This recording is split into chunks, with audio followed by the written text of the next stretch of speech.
He simply registered a new account in the new server area, never expecting that in just one day he would shock the entire professional esports scene. Nobody knew the true identity behind the username Lord Grimm, only that this rookie account had broken multiple dungeon first clear records in a single day. Everyone assumed he was a top-tier team player using a smurf account in the new server, but what they didn't know was that this mysterious master, Mike, was actually just an ordinary internet cafe manager. Major teams were all trying to recruit him, with Blue Rain's guild being the first to make a move. He knew the guild leader was incredibly wealthy, hiring people daily to run dungeons and farm materials, which would definitely satisfy Mike's needs for rare materials. Mike accepted guild leader Lucas's friend request. Initially, Lucas just wanted to test whether Mike would be willing to join the team. Unexpectedly, within just a few exchanges, Mike had shifted the conversation into a business partnership territory. Mike agreed to help them break dungeon records, but in exchange, Lucas would provide him with rare materials to get Mike to join his team. He naturally agreed to Mike's request immediately. However, the vice leader could tell from the chat logs how cunning Mike was. Mike had turned what should have been a normal recruitment conversation into a one-time paid service transaction.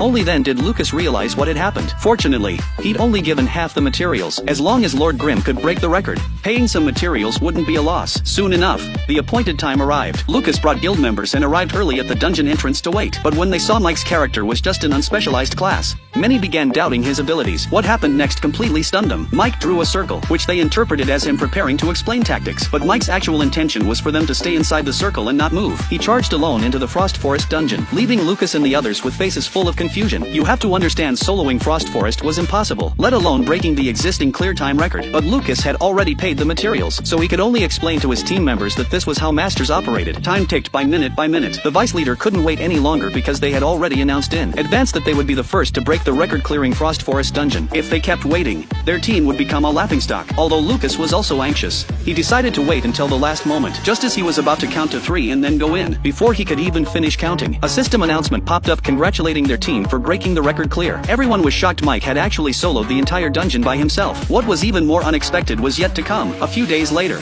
the battle to claim the wild map boss Deathly Lance began, with all major guilds joining forces. Shockingly, Mike single-handedly defeated all the guilds.